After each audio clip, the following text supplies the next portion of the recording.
Assalamualaikum semuanya. Bagaimana kabar kalian? Semoga selalu diberi kesehatan dan dimudahkan rezekinya oleh Allah. Amin ya robbal alamin. Abu Jahal berulah lagi. Sepertinya tidak ada kapok-kapoknya. Padahal ia sudah pernah dipermalukan oleh Abu Nawas di depan orang banyak saat ketahuan tidak berpuasa dan makan dengan seenaknya tanpa menghormati orang-orang yang sedang berpuasa. Kala itu Abu Jahal digotong ke pasar dan dipermalukan di depan orang banyak, hingga akhirnya ia meminta ampun kepada Abu Nawas dan berjanji tidak akan mengulanginya lagi. Namun ternyata janjinya hanya omong kosong belaka. Suatu hari sahabat Abu Nawas datang dengan wajah penuh kekesalan. Abu Nawas, Abu Jahal belum juga kapok. Padahal dulu dia sudah berjanji akan bertaubat dan menjalankan puasa. Tapi lihat sekarang, dia tetap saja makan di siang bolong. Mendengar hal itu, Abu Nawas hanya tersenyum tenang. Jangan khawatir sahabatku, tenang, akan aku beri pelajaran lagi kepada Abu Jahal. Biar kali ini dia benar-benar sadar bahwa puasa itu wajib bagi setiap muslim. Suatu ketika di siang hari, Abu Nawas mendatangi rumah Abu Jahal. Ia mengetuk pintu dengan wajah tampak lemas dan suara lirih. "Wahai Abu Jahal, aku datang kepadamu dalam keadaan yang sangat lemah. Aku hampir pingsan karena sangat lapar dan haus. Kau tahu sendiri, aku adalah orang miskin yang selalu kekurangan makanan." Mendengar itu, Abu Jahal tersenyum licik. Ia berpikir bahwa ini adalah kesempatan untuk menunjukkan bahwa dirinya lebih unggul dari Abu Nawas. "Kasihan sekali kau Abu Nawas, sini masuklah. Aku punya banyak makanan dan minuman, mari kita makan bersama." Abu Nawas pura-pura terkejut. "Benarkah? Tapi ini bulan Ramadan Abu Jahal, apa kita boleh makan?" tanyanya dengan suara pelan. Abu Jahal tertawa. "Ah, tenang Abu Nawas, puasa itu tidak wajib bagi orang-orang sepertiku. Aku punya alasan sendiri. Yang penting aku kenyang dan bahagia." Mendengar itu, Abu Nawas langsung masuk dan duduk. Ia makan dengan lahap, bahkan lebih lahap dari Abu Jahal sendiri. Setelah makan, Abu Nawas berbaring dengan perut kenyang. Lalu ia menghela napas panjang dan berkata, "Wahai Abu Jahal, aku sangat bersyukur kepadamu karena hari ini aku bisa makan di siang hari tanpa takut berdosa." Abu Jahal tertawa puas. "Itulah gunanya berteman denganku Abu Nawas." Namun Abu Nawas tersenyum licik dan berkata, "Tapi ada satu hal yang perlu kau ketahui. Aku tadi makan karena aku dalam keadaan darurat. Aku benar-benar lemah. Dalam Islam, orang yang sangat lemah diperbolehkan berbuka. Namun kau makan tanpa alasan, padahal tubuhmu sehat. Jadi aku mendapat pahala, sementara kau mendapat dosa." Wajah Abu Jahal langsung pucat. "Apa? Bagaimana bisa begitu Abu Nawas?" Abu Nawas melanjutkan, "Sebagaimana firman Allah Subhanahu wa Ta'ala, barang siapa yang kelaparan dan kehausan, lalu ia khawatir sampai akan mengarah kepada kematian, maka ia wajib membatalkan puasanya, meskipun ia sehat dan tidak dalam perjalanan, berdasarkan firman Allah Subhanahu wa Ta'ala, dan janganlah kamu menjatuhkan dirimu sendiri ke dalam kebinasaan." Quran Surat Al-Baqarah ayat 195. Sebagaimana dijelaskan di atas, membatalkan puasa karena tidak kuat diperbolehkan dengan syarat dalam kondisi darurat atau jika khawatir menimbulkan hal yang tidak diinginkan. Contohnya, bagi orang yang lanjut usia, ibu hamil, menyusui, orang yang sedang sakit keras, atau pekerja berat yang berisiko jatuh sakit jika tetap berpuasa. Allah Subhanahu wa Ta'ala berfirman dalam surat Al-Baqarah ayat 184, "Dan bagi mereka yang tidak sanggup berpuasa kecuali dengan mengalami kesukaran yang sangat, wajib membayar fidyah, yaitu memberi makan seorang miskin." Sudah paham apa yang aku jelaskan, Abu Jahal? Abu Jahal terdiam, lalu berkata, Abu Nawas, aku sudah berdosa yang sangat besar. Ampuni aku, Abu Nawas. Mintalah ampunan kepada Allah Subhanahu wa Ta'ala.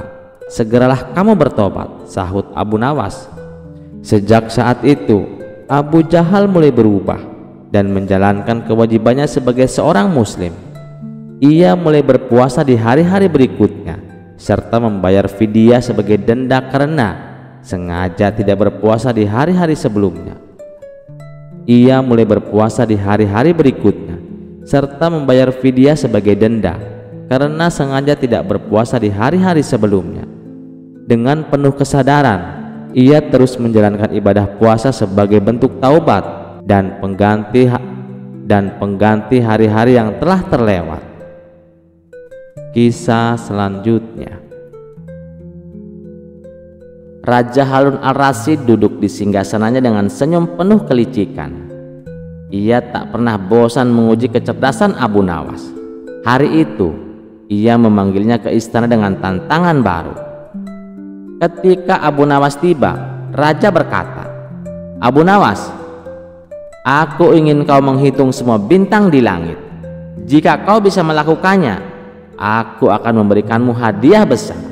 Tapi jika tidak, kau akan dianggap tidak lagi cerdik dan akan dihukum. Abu Nawas mengelus janggutnya dan menjawab, ampun Baginda, menghitung bintang di langit itu sangat mustahil Baginda. Raja tersenyum penuh tipu daya. Jadi kau menolak, Abu Nawas? Tidak Baginda, tidak, hamba tidak menolak. Baiklah Baginda, saya akan melaksanakan tugas ini. Saat Abu Nawas keluar dari istana, beberapa menteri menertawakannya. Mereka berbisik-bisik, kali ini Abu Nawas pasti dihukum. Tidak mungkin ia bisa menghitung bintang. Namun Abu Nawas tetap melangkah dengan tenang. Sesampainya di rumah, ia termenung sejenak, lalu tiba-tiba ia tersenyum. Sebuah ide cemerlang muncul di benaknya. Tanpa membuang waktu, ia pergi ke pantai dan mengambil satu karung penuh pasir halus. Ia menggotong karung itu pulang dengan penuh keyakinan. Keesokan harinya Abu Nawas kembali ke istana dengan membawa kantong berisi pasir. Semua orang di istana menatapnya dengan penuh rasa penasaran. Raja menatapnya dengan sinis. Abu Nawas, apakah kau sudah melaksanakan tugas yang aku berikan? Abu Nawas tersenyum lebar. Tentu saja sudah Baginda. Raja mengangguk. Lalu, berapa jumlah bintang di langit? Dengan penuh percaya diri, Abu Nawas meletakkan kantong berisi pasir di hadapan raja. Baginda, semua bintang di langit ada di dalam karung ini. Semua orang terkejut dan mulai berbisik-bisik. Raja pun segera membuka karung tersebut dan ternyata isinya hanyalah pasir. Seketika wajah raja berubah merah padam. Apa-apaan ini Abu Nawas? Ini hanya sekarung pasir, bentak raja dengan marah. Abu Nawas tetap tenang dan menjawab, benar Baginda, pasir yang ada di dalam karung ini jumlahnya sama dengan jumlah bintang di langit. Jika Paduka tidak percaya, silahkan hitung sendiri. Ruangan menjadi hening. Para menteri yang sebelumnya menertawakan Abu Nawas kini terdiam, tak tahu harus berkata apa. Raja pun dibuat pusing 7 keliling. Namun tak lama kemudian ia tertawa terbahak-bahak. Hahaha, kau memang cerdik Abu Nawas. Aku mencoba menjebakmu, tapi kau selalu punya cara untuk mengakaliku. Karena kagum dengan kecerdikan Abu Nawas, raja pun menghadiahinya dengan pundi-pundi uang emas. Sementara para menteri yang sempat menertawakannya hanya bisa menelan ludah. Seperti biasa, Abu Nawas pulang dengan kemenangan, membuktikan bahwa akal cerdiknya tak tertandingi. Kisah selanjutnya. Menjelang bulan Ramadan, sudah menjadi kewajiban bagi umat Islam untuk menjalankan ibadah puasa selama sebulan. Baginda raja yang sudah terbiasa tentu bukanlah merupakan beban baginya, bahkan menjadi momentum yang dinanti-nantikan. apalagi dengan seorang Abu Nawas, ulama sufi yang taat menjalankan perintah agama.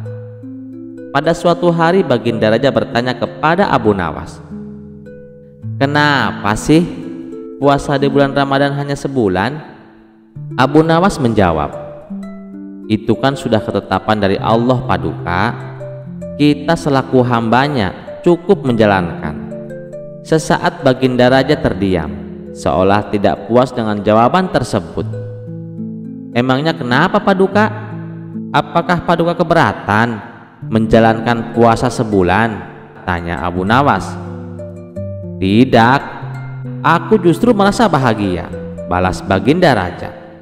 "Jadi begini Abu Nawas, ngomong-ngomong tentang puasa, apakah kamu sanggup bila puasa setahun penuh?" tanya Baginda Raja. "Waduh, saya kurang tahu Paduka. Lagian tidak ada perintahnya Paduka, ngapain harus menyiksa diri?" jawab Abu Nawas. "Kamu itu kan ulama sufi Abu Nawas, masa tidak kuat? Begini saja, aku ada tantangan untukmu," ucap Baginda Raja. "Hah? Tantangan apa itu?" tanya Abu Nawas heran. "Aku tantang kamu berpuasa setahun penuh, tapi puasa yang akan kamu lakukan harus sesuai dengan anjuran agama. Apakah kamu sanggup?" tanya balik Baginda Raja. Sontak Abu Nawas terkejut mendengarnya. Dalam hati ia berkata, "Hah? Emangnya ada puasa setahun? Itu kan perkara bid'ah yang tidak diajarkan Rasulullah. Bagaimana Abu Nawas? Kau berani tidak menerima tantangan ini?" desak Baginda Raja. "Maaf yang mulia, bukannya saya tidak sanggup, tetapi saya bingung mencari alasan untuk membenarkan ibadah puasa yang akan saya lakukan," ujar Abu Nawas. "Itu urusanmu. Bukankah kau ulama sufi yang terkenal cerdik? Pasti kau bisa menemukan jawabannya," tukas Baginda Raja. Setelah berpikir keras, akhirnya Abu Nawas mendapatkan ide yang cemerlang. "Baiklah Paduka yang mulia, saya terima tantangan Paduka. Tetapi berhubung sekarang masih bulan Ramadan, kita tunda dulu sampai puasanya selesai," kata Abu Nawas. Singkat cerita, setelah bulan Ramadan berlalu, Abu Nawas ditagih janjinya oleh Baginda Raja. "Wahai Abu Nawas, kapan kau akan menjalankan tantanganmu?" tanya Baginda Raja. "Nanti Paduka, nanti," jawab Abu Nawas. "Iya, tapi kapan?" tanya Baginda Raja tak sabar. "Sabar ya Paduka," jawab Abu Nawas. Begitulah seterusnya. Setiap kali ditanya, Abu Nawas selalu mengelak dengan jawaban yang sama. Hingga pada suatu hari Baginda Raja kembali bertanya, Abu Nawas, kau selalu saja mengulur-ngulur waktu. Kalau kau tak sanggup bilang saja. Ini sudah sampai bulan Desember, bahkan sebentar lagi datang bulan Januari." Abu Nawas membalas, "Baik Paduka yang mulia, besok hari Kamis saya akan menjalankan tantangan tersebut." Ketika hari Kamis telah tiba, Abu Nawas pun menjalankan puasa untuk memenuhi tantangan Baginda Raja. Kemudian pada hari Jumatnya, Abu Nawas segera mendatangi istana. "Jadi mulai kemarin kau sudah berpuasa Abu Nawas?" tanya Baginda Raja. "Benar Paduka yang mulia, dan alhamdulillah saya sudah berpuasa setahun penuh," jawab Abu Nawas. Baginda Raja pun heran mendengar pengakuan Abu Nawas. "Setahun penuh? Bagaimana mungkin Abu Nawas? Kau baru saja puasa sehari," ujar Baginda Raja. "Begini Paduka yang mulia, kemarin waktu hari Kamis itu adalah akhir tanggal bulan Desember, dan sekarang sudah awal bulan Januari dengan tahun yang berbeda. Itu berarti saya sudah menjalankan puasa selama setahun, dan ibadah puasa yang saya lakukan sesuai dengan yang dianjurkan Rasulullah, yaitu berpuasa pada hari Kamis. Jadi kesimpulannya, saya mulai berpuasa pada akhir tahun di bulan Desember dan berbuka puasa di awal tahun pada awal bulan Januari," jelas Abu Nawas. Seketika Baginda Raja tertawa dan memuji akan kecerdikan Abu Nawas. Ia pun akhirnya mendapatkan hadiah berupa pundi-pundi uang dari Baginda Raja. Kisah selanjutnya. Di sebuah kota kecil yang ramai menjelang Lebaran, hiduplah seorang pria cerdik bernama Abu Nawas. Ia bukan orang kaya, tetapi kecerdasannya selalu membuatnya bisa bertahan hidup. Orang-orang mengenalnya sebagai seorang yang sering mengeluarkan akal-akalan untuk mengatasi masalahnya. Suatu hari, saat ia sedang berjalan di pasar, ia melihat banyak orang sibuk berbelanja keperluan Lebaran.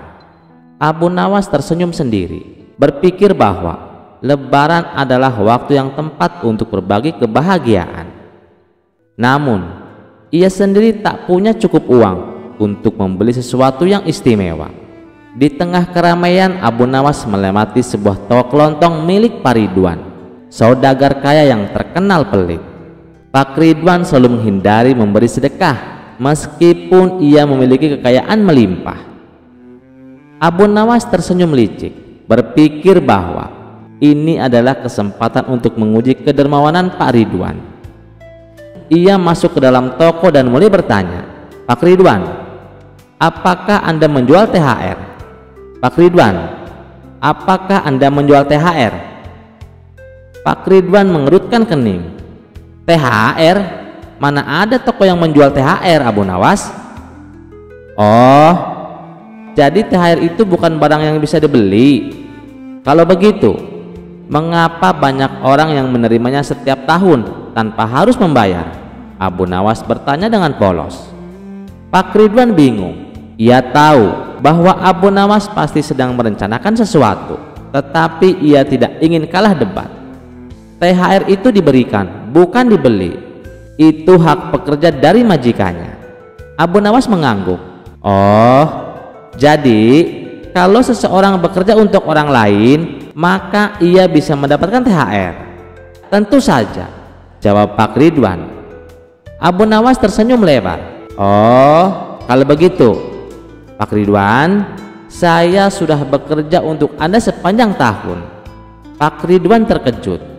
"Hah? Emangnya kapan kamu pernah bekerja untuk saya?" Abu Nawas menjawab dengan santai. "Setiap hari saya selalu berbicara tentang toko Anda kepada orang-orang. Saya memuji kualitas barang dagangan Anda sehingga banyak orang datang dan berbelanja. Bukankah itu semacam promosi? Tanpa saya sadari, saya sudah membantu meningkatkan penjualan Anda." Pak Ridwan terdiam. Orang-orang di sekitar mulai tertawa mendengar akal cerdik Abu Nawas. Mereka semua setuju bahwa promosi dari mulut ke mulut adalah bagian dari pekerjaan yang nyata. Malu karena kalah dalam perdebatan, Pak Ridwan akhirnya mengambil sebuah amplop berisi uang dan memberikannya kepada Abu Nawas. "Baiklah Abu Nawas, ini THR untukmu. Karena kau memang luar biasa dalam berdiplomasi." Abu Nawas tersenyum puas. "Terima kasih Pak Ridwan. Lihat, tidak ada yang salah dalam berbagi. Justru semakin banyak memberi, semakin banyak pula yang akan kita dapatkan." Orang-orang bersorak gembira melihat kejeniusan Abu Nawas. Dengan uang THR yang diterimanya, ia tidak hanya membeli keperluan untuk dirinya sendiri, tetapi juga membaginya kepada anak-anak yatim di kampungnya. Pesan moral yang bisa kita petik dari cerita ini: kecerdikan bukan hanya digunakan untuk keuntungan pribadi, tetapi juga bisa dimanfaatkan untuk mengajarkan kebaikan. Berbagi rezeki tak akan membuat seseorang miskin, justru akan membawa keberkahan yang lebih besar. Kisah selanjutnya. Kedatangan bulan Ramadan menjadi harapan bagi umat manusia untuk berlomba-lomba dalam kebaikan. Berpuasa berarti menahan diri dari segala perbuatan buruk, sebagaimana hadis riwayat Imam Bukhari dan Muslim. Rasulullah SAW bersabda, "Apabila bulan Ramadan datang, maka pintu-pintu surga akan terbuka dan pintu-pintu neraka akan tertutup, serta setan-setan akan dibelenggu." Sejak zaman Nabi Adam alaihissalam, iblis sudah berjanji untuk terus mengganggu umat manusia hingga hari kiamat kelak. Akan tetapi, ada saat-saat di mana setan tidak mampu menggoda manusia. Pada bulan suci yang penuh berkah ini, setan akan terbelenggu. Intensitas setan dalam menggoda manusia menjadi terbatas, tidak seperti di hari biasa. Namun, ada beberapa setan yang tetap berkeliaran.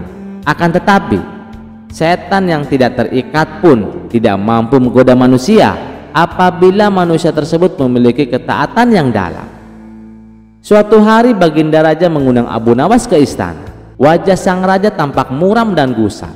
Setelah Abu Nawas tiba dan memberikan salam, raja langsung menyampaikan kegelisahannya. "Abu Nawas, aku heran dengan perilaku rakyatku. Bukankah sekarang bulan Ramadan? Mengapa masih banyak rakyatku yang tidak berpuasa, melakukan maksiat, bahkan berjudi? Aku sebagai raja sangat marah melihatnya. Padahal kan setan sudah dibelenggu." Abu Nawas tersenyum tipis, lalu menjawab dengan penuh kebijaksanaan, "Ampun Baginda, manusia memang seringkali mengaku beriman kepada Allah dan berjanji akan menaati perintah-perintahnya.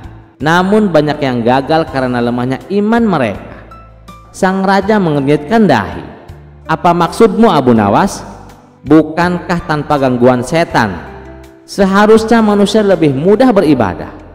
Abu Nawas menghela napas sejenak sebelum menjelaskan, "Baginda, meskipun setan dibelenggu, manusia tetap memiliki hawa nafsu yang sudah terbiasa dipengaruhi oleh setan. Bukankah sebelum Ramadan tiba, setan telah menanamkan kebiasaan buruk dalam diri manusia? Jadi, meskipun mereka tidak lagi digoda langsung oleh setan, mereka masih mengikuti jejaknya. Ibarat seekor kuda yang sudah lama ditarik oleh kekang ke arah yang salah. Meskipun talinya lepas, kuda itu akan tetap berjalan di jalur yang sama." Abu Nawas mengangguk. "Benar Baginda, melawan setan yang dibelenggu saja mereka kalah. Apalagi jika mereka harus melawan setan yang lepas atau tidak dibelenggu. Jika manusia ingin benar-benar bebas dari godaan, mereka harus melatih diri untuk menundukkan bahwa nafsunya sepanjang tahun, bukan hanya di bulan Ramadan." Sang raja termenung sejenak, kemudian ia mengangguk mantap. "Kau benar Abu Nawas, aku harus lebih memperhatikan rakyatku, tidak hanya saat Ramadan, tetapi sepanjang waktu. Aku akan memastikan mereka mendapatkan pendidikan agama yang lebih baik, agar mereka tidak hanya mengandalkan setan sebagai alasan atas perbuatan buruk mereka." Abu Nawas tersenyum, merasa lega karena Baginda mulai memahami hakikat permasalahan ini. Ia pun berpamitan meninggalkan istana dengan hati yang tenang. Sementara sang raja mulai merencanakan cara untuk memperbaiki akhlak rakyatnya. Kisah selanjutnya. Sejumlah pakar sejarah menyebutkan bahwa sejarah teror dalam agama Islam dilakukan oleh sekelompok kaum radikalis. Mereka dikenal sebagai kelompok yang intoleran, fanatik, dan eksklusif, atau istilahnya adalah teroris. Bahkan ulama besar menjadi target kaum radikalis dalam aksi teror-teror mereka. Bahkan pula pernah diancam untuk dibunuh. Suatu ketika Abu Nawas tengah sholat asar di masjid. Tiba-tiba datang sekelompok kaum radikal menghampiri Abu Nawas dengan membawa pedang. Mereka berencana membunuh Abu Nawas. Andai bukan karena karisma dan kecerdasannya, mungkin Abu Nawas sudah terbunuh. Salah satu dari mereka dengan berpakaian hitam yang merupakan pimpinan kelompok radikal atau disebut teroris mendekati Abu Nawas dan berkata, "Wahai Abu Nawas, kami akan mengajukan 2 pertanyaan kepadamu. Jika engkau mampu menjawabnya, kau akan selamat.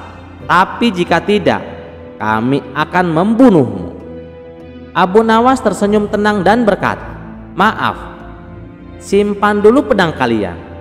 Melihatnya saja sudah membuat hatiku gelisah." Salah satu dari mereka menggeleng dan menjawab, "Oh tidak, mana mungkin kami akan menyarungkan pedang ini. Sementara kami berharap mendapatkan imbalan besar dengan menebaskannya ke lehermu." Abu Nawas tetap tenang dan berkata, "Baiklah kalau begitu, tanyakan saja apa yang kalian inginkan." Mereka melanjutkan, "Ada 2 jenazah di depan pintu. Yang pertama, seorang laki-laki peminum khamr, lalu ia meninggal dalam keadaan mabuk. Yang kedua, seorang perempuan yang hamil dari hubungan zina dan ia meninggal dalam kondisi mengandung sebelum bertaubat.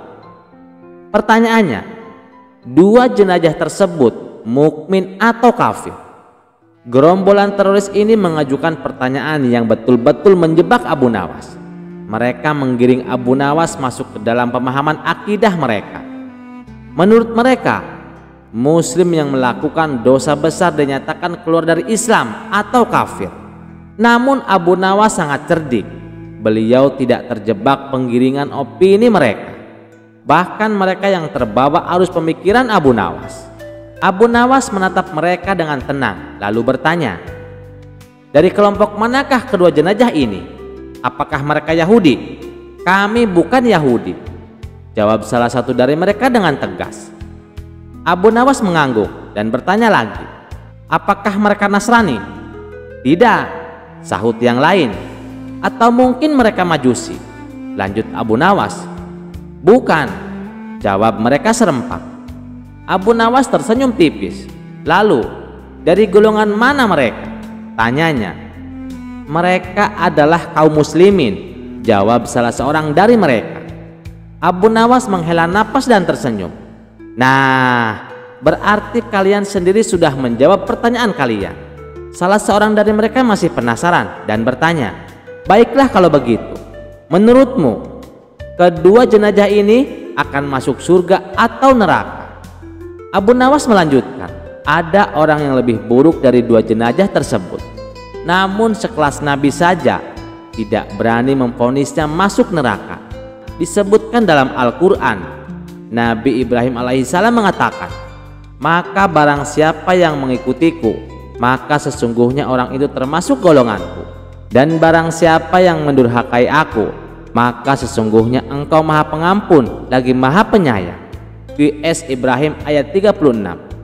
Diceritakan dalam ayat lain, Nabi Musa alaihissalam mengatakan tentang pengikutnya yang durhaka, 'Jika engkau menyiksa mereka, maka sesungguhnya mereka adalah hamba-hamba engkau.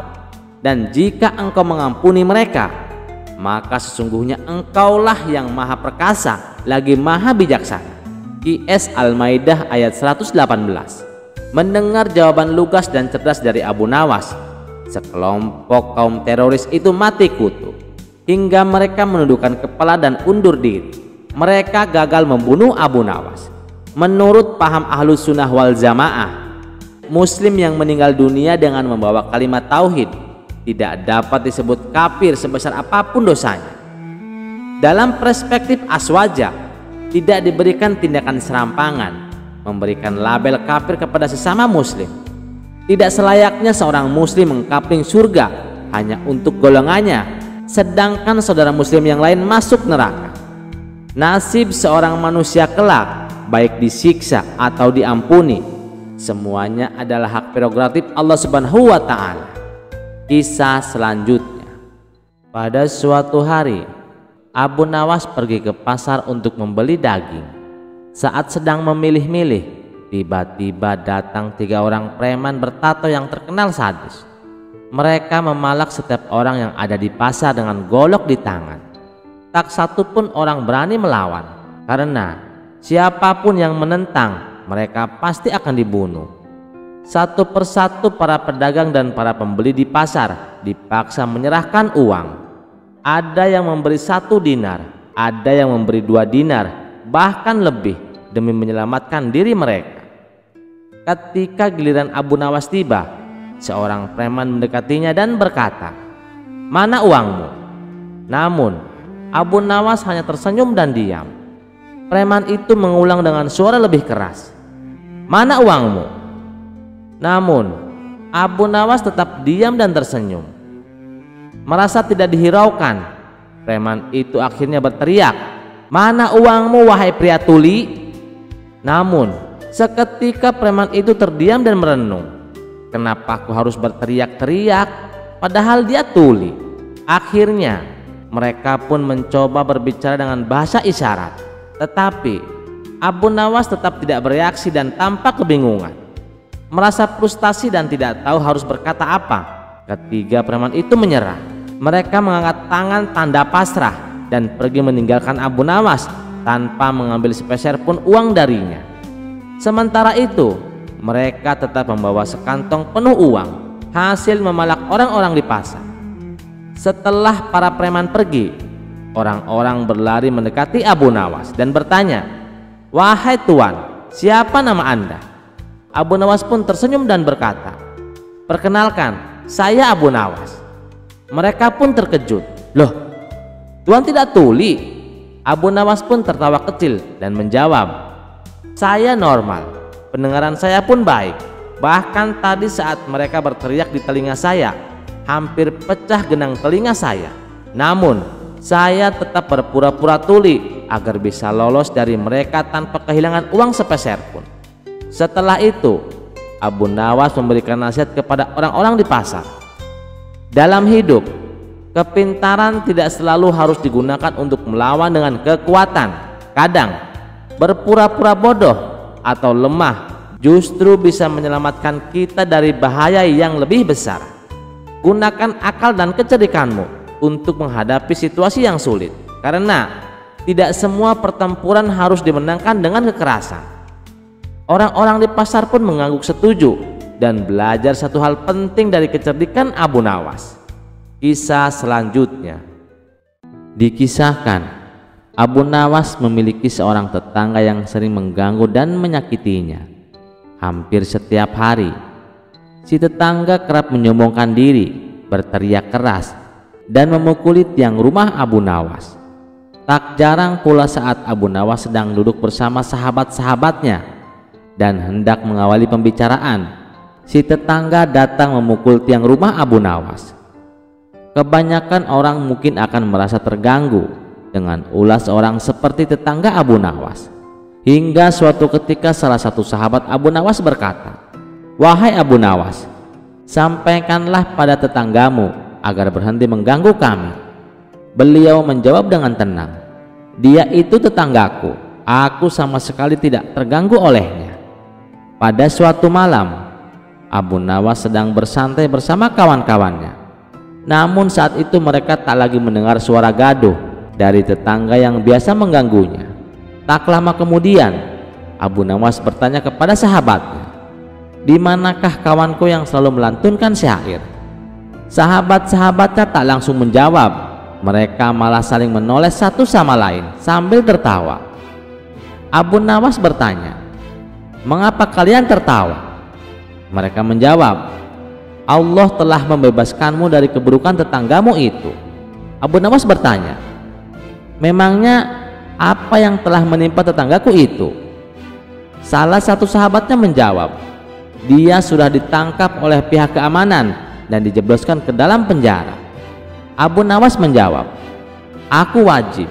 Pada saat itu pula Abu Nawas bangkit, ditanya oleh sahabat-sahabatnya, "Wajib apa wahai Abu Nawas?" Beliau menjawab, "Wajib memberikan pertolongan." Saat itu pula Abu Nawas berangkat, padahal waktu sudah cukup malam. Beliau mengetuk pintu khalifah yang ada di Baghdad.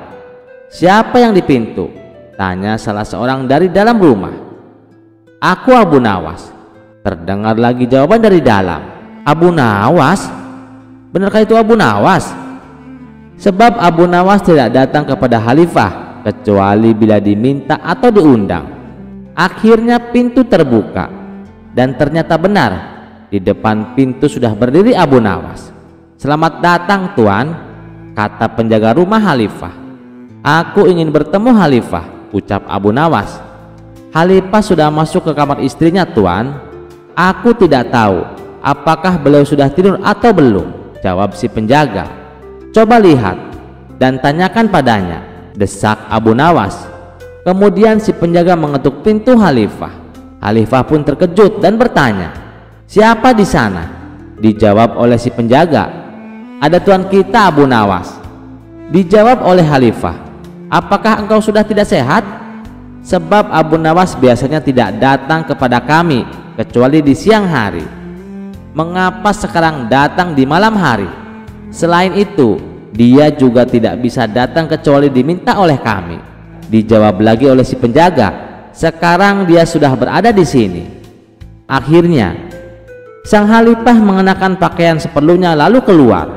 "Ada apa, wahai Abu Nawas?" tanya sang khalifah. Abu Nawas lantas menceritakan maksud kedatangannya.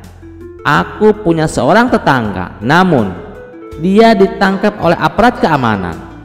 Walau dia seorang yang kurang baik, namun aku bertanggung jawab kepadanya. Seandainya bisa ditebus, maka aku akan menebusnya. Maka bebaskanlah dia." Sang khalifah bertanya, "Apakah hanya untuk tujuan itu engkau datang jam segini?" Abu Nawas menjawab, "Benar, dia adalah tetanggaku wahai Amirul Mukminin." Sang khalifah pun menyanggupi, "Esok hari engkau datang lagi. Insya Allah kami akan memberikan keputusan sesuai dengan permintaanmu." Namun Abu Nawas menolak. "Bagaimana jika malam ini, hai Amirul Mukminin?" Khalifah menjawab, "Kau ingin malam ini Tuan Abu Nawas?" Pada saat itu pula khalifah meminta pembantunya untuk membangunkan penjaga penjara guna mengeluarkan tetangga Abu Nawas tadi. Sambil menunggu tetangganya dibebaskan, Abu Nawas berdiri di depan penjara. Begitu keluar, lelaki itu pun disambutnya. Akhirnya Abu Nawas berhasil pulang membawa laki-laki yang biasa mengganggunya. Di perjalanan, Abu Nawas menendangkan syair yang biasa dilantunkan tetangganya itu. "Sekarang tak seorang pun menyanyiakan aku, justru aku yang telah menyanyiakan diriku sendiri. Wahai Abu Nawas, aku bersaksi bahwa aku akan bertobat." Sejak saat itu dia pun berguru kepada Abu Nawas. Demikianlah kisah kebesaran hati Abu Nawas terhadap tetangganya, walaupun tetangganya kerap mengganggu dan berbuat onar. Kisah selanjutnya, Abu Jahal benar-benar murka. Berkali-kali ia berusaha menjebak dan mempermalukan Abu Nawas, tetapi selalu berakhir sebagai pihak yang kalah. Dendam membakar hatinya. "Aku tidak bisa membiarkan ini terus terjadi. Abu Nawas harus menyingkir dari hidupku," geramnya. Dengan penuh amarah ia pergi ke dalam hutan menemui dukun sakti yang konon bisa mengirim santet paling berbahaya. "Tuan, aku ingin Abu Nawas celaka. Buat dia tidak bisa lagi menghinaku di depan orang banyak," ujar Abu Jahal. Dukun itu tersenyum licik. "Tenang, aku akan mengirim santet yang tak bisa dilawan. Makhluk ini akan memasuki rumahnya dan membuatnya sakit seumur hidup. Dia akan merintih kesakitan setiap malam sampai ajal menjemputnya."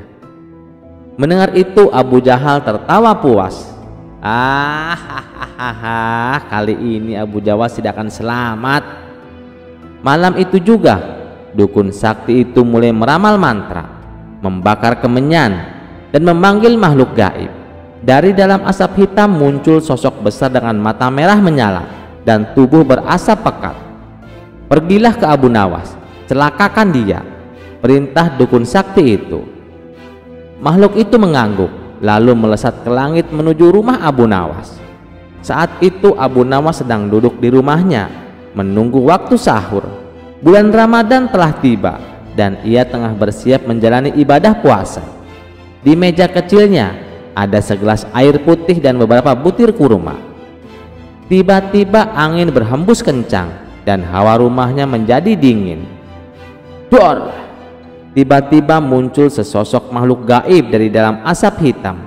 Matanya menyala merah, cakarnya tajam, dan tubuhnya melayang di udara. "Aku adalah santet yang dikirim untuk mencelakaimu, Abu Nawas. Malam ini kau akan merasakan penderitaan." Namun alih-alih ketakutan, Abu Nawas hanya tersenyum dan berkata dengan tenang, "Tunggu dulu, kau datang di bulan Ramadan." Makhluk itu terdiam. "Hah?" Abu Nawas mengangguk. "Bulan ini adalah bulan suci. Kau tahu apa artinya?" Makhluk itu mengerutkan dahi. "Aku tidak tahu." Abu Nawas tersenyum. "Di bulan ini semua setan dan iblis dibelenggu. Artinya kau tidak boleh bekerja untuk hal-hal jahat. Kau juga tidak boleh menyakiti orang yang sedang berpuasa." Makhluk itu mulai gelisah. "Tetapi aku harus menjalankan tugasku, Tuan." "Siapa yang memberimu tugas?" tanya Abu Nawas. "Dukun sakti," jawab makhluk itu. Abu Nawas tertawa kecil. "Coba pikir, apakah dukun itu berpuasa?" Makhluk itu terdiam. Tidak, dia tidak berpuasa." "Nah, sedangkan aku sedang berpuasa. Seharusnya kau lebih tunduk kepada orang yang sedang taat beribadah, bukan kepada orang yang tidak berpuasa." Makhluk itu mulai kebingungan. Aku tak pernah berpikir seperti itu." Abu Nawas menuangkan segelas air ke dalam cangkir. "Duduklah, kau pasti lelah setelah perjalanan jauh. Mau kurma dan air?" Makhluk itu semakin bingung. Sepanjang hidupnya sebagai makhluk santet, belum pernah ada manusia yang mengajaknya untuk bersahur. Dengan ragu-ragu, ia duduk di depan Abu Nawas. Aku tidak bisa makan atau minum." Gitu, Mas. Abu Nawas mengangguk bijak. "Baiklah, kalau begitu aku akan sahur dulu." Ia mengambil sebutir kurma dan memakannya dengan tenang, lalu meneguk air dengan penuh kenikmatan. Melihat itu, makhluk santet itu tiba-tiba merasakan sesuatu yang aneh di dalam dirinya. Hawa panas dan amarah yang sebelumnya ia bawa mulai menghilang.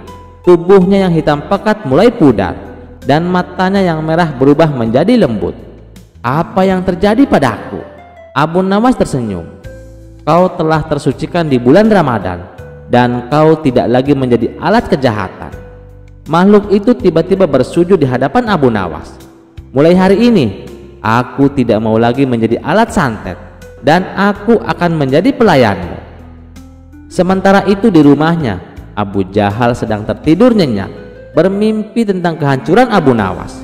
Namun tiba-tiba terdengar suara keras di kamarnya. Duar!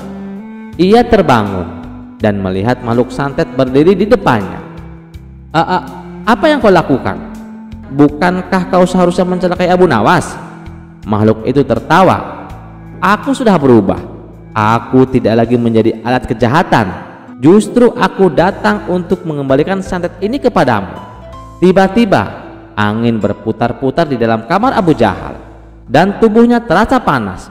Ia berteriak ketakutan, lalu berlari keluar rumah dalam keadaan setengah telanjang.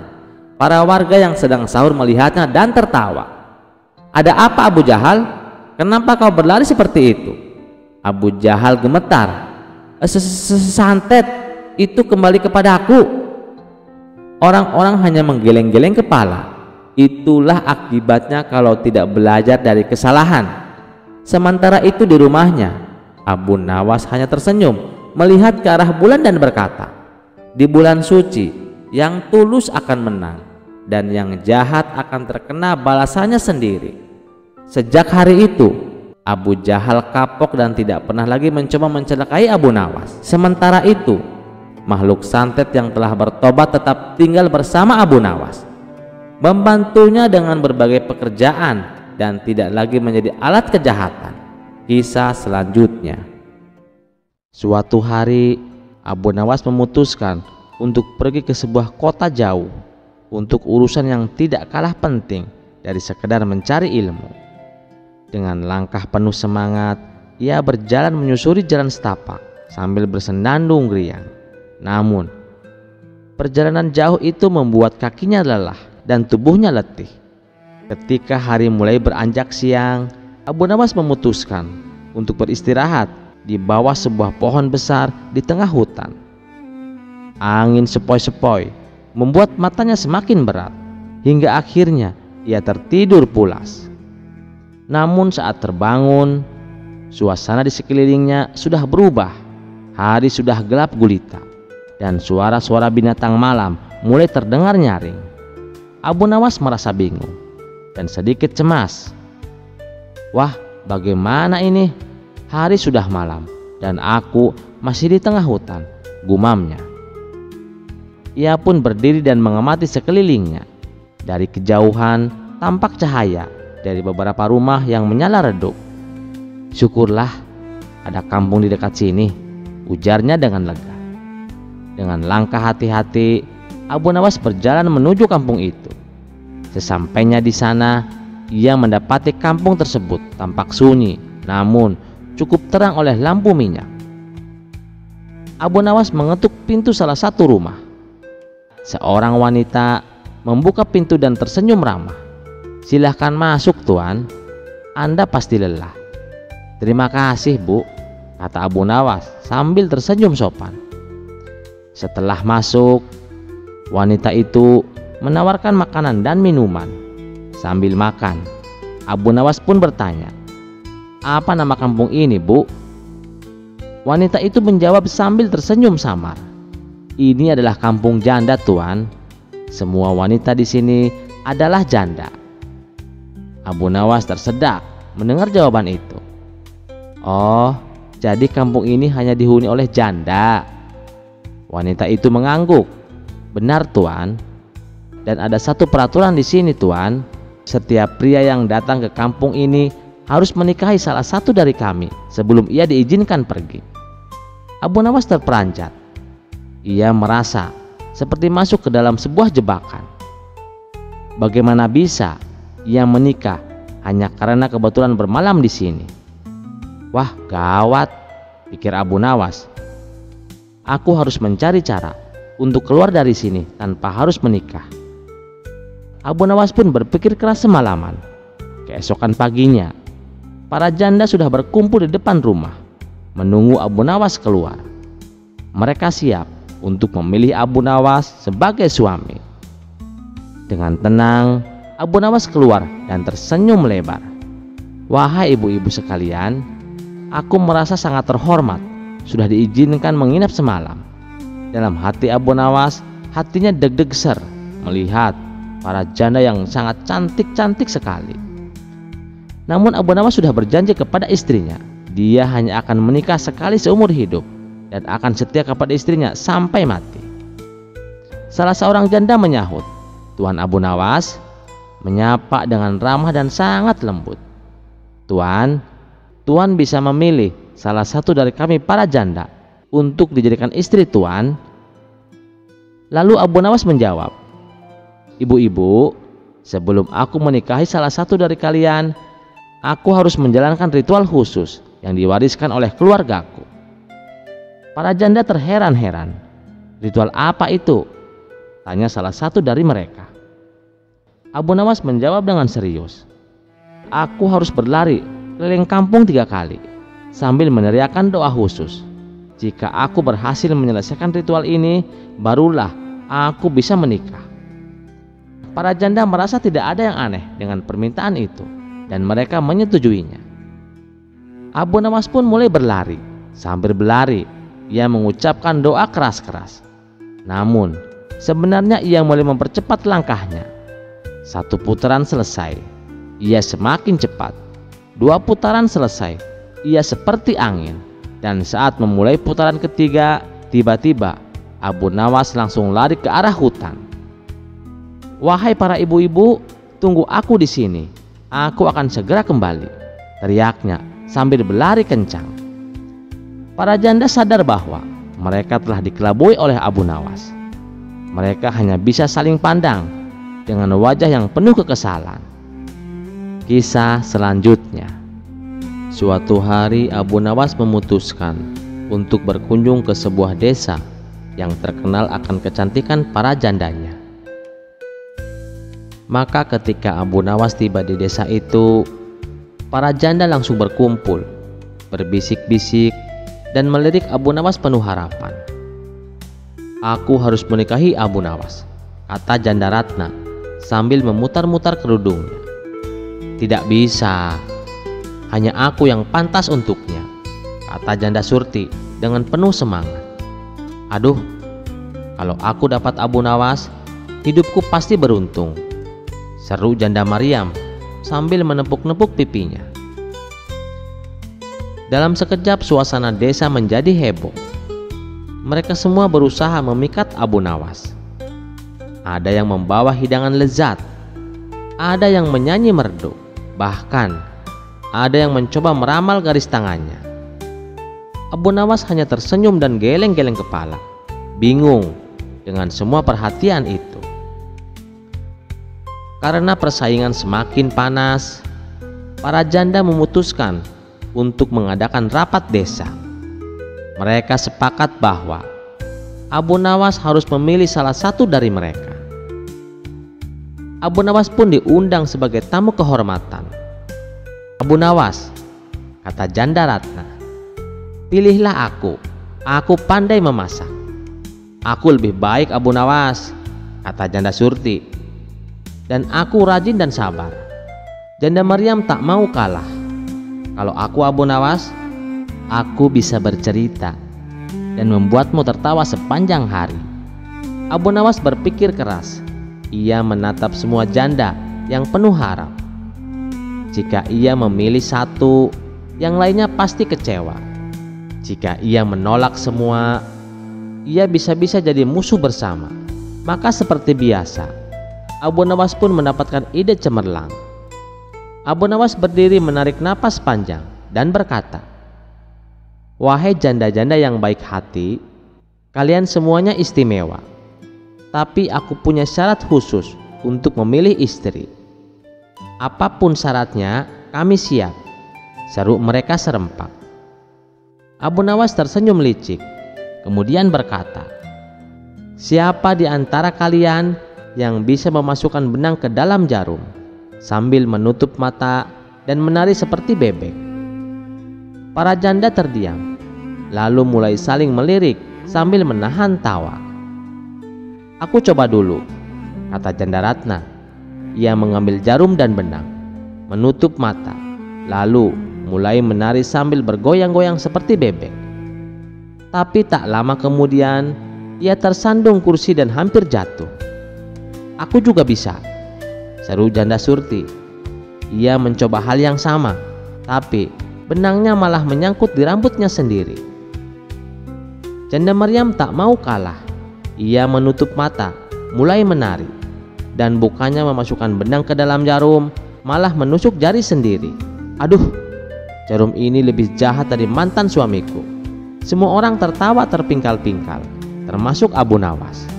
Setelah tawa reda, Abu Nawas berkata sambil mengusap air mata, "Wah, kalian semuanya memang hebat. Tapi sepertinya lebih baik aku jadi teman kalian saja.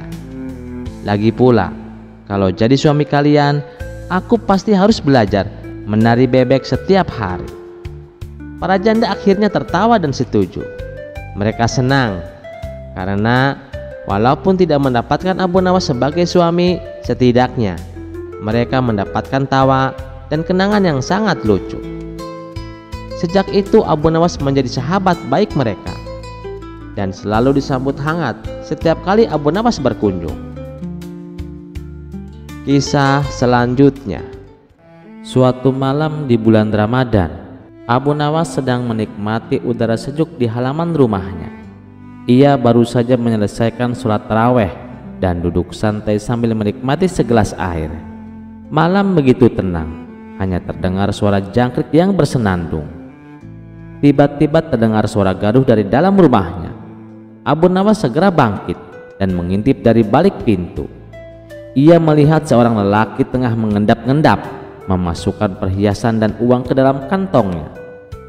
Abu Nawas tersenyum dan berkata dalam hati, "Wah, ada tamu tadi undang rupanya. Tapi mari kita bersenang-senang dulu." Abu Nawas pun pura-pura batu keras. Si maling terkejut dan langsung berusaha kabur. Tapi Abu Nawas dengan tenang berkata, "Wahai sahabatku, kenapa buru-buru pergi? Bukankah bulan Ramadan adalah bulan penuh berkah?"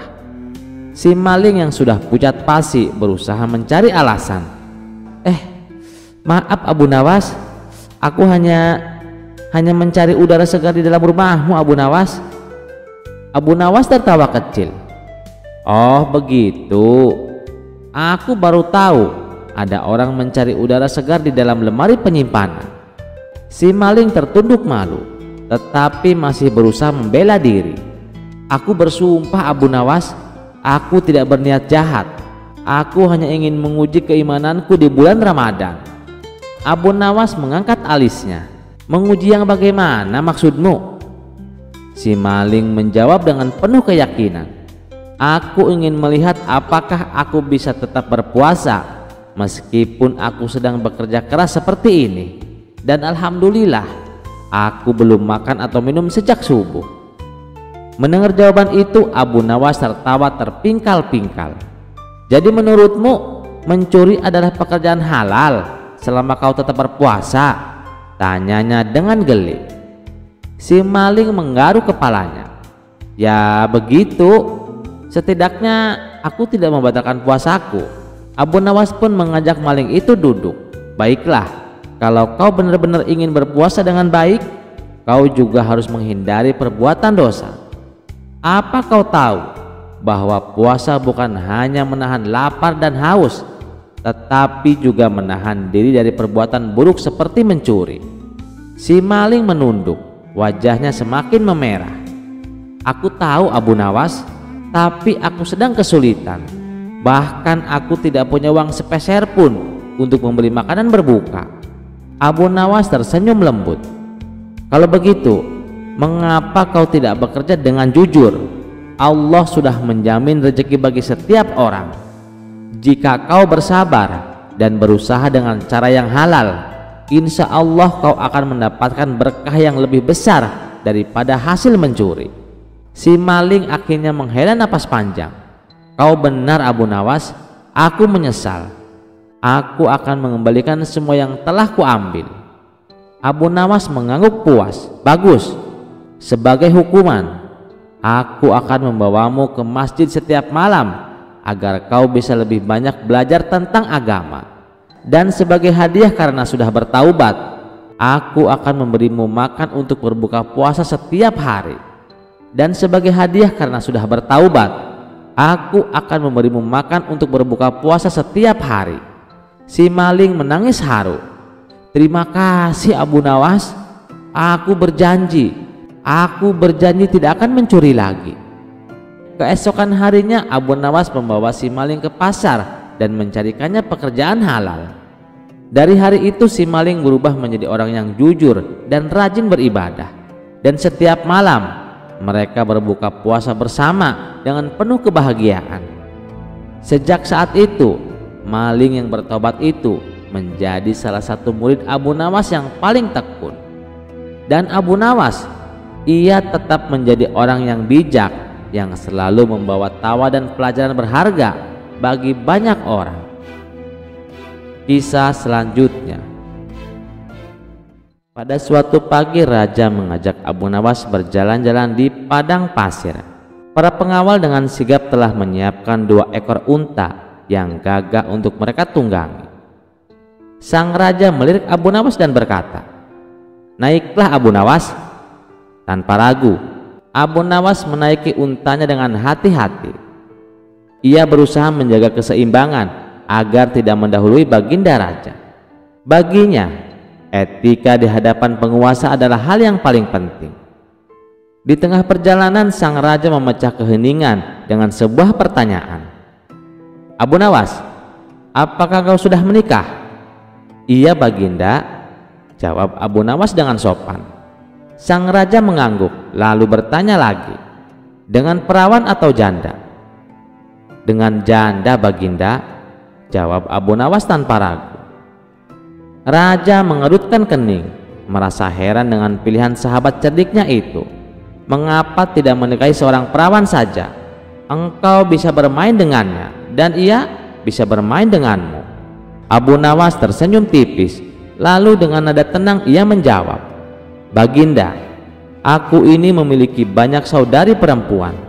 Jika aku menikahi seorang janda, maka ada seseorang yang bisa mengurusi mereka, menyisir rambut mereka, serta merawat mereka seperti seorang ibu. Sedangkan seorang gadis perawan biasanya lebih senang bermain-main, berbeda dengan seorang janda yang telah memahami pahit manisnya kehidupan berumah tangga." Mendengar jawaban itu, raja terdiam sejenak. Ia kemudian tertawa kecil dan mengangguk penuh kagum. "Abu Nawas, engkau memang selalu punya alasan yang bijak di balik setiap keputusanmu. Pesan yang dapat kita petik dari kisah ini adalah bijaklah dalam mengambil keputusan, karena pilihan yang didasarkan pada pertimbangan matang akan membawa manfaat tidak hanya bagi diri sendiri, tetapi juga bagi orang-orang yang di sekitar kita. Sekian dulu perjumpaan kita kali ini. Sampai jumpa di kisah selanjutnya. Terima kasih yang sudah setia menonton channel ini. Wassalamualaikum warahmatullahi wabarakatuh.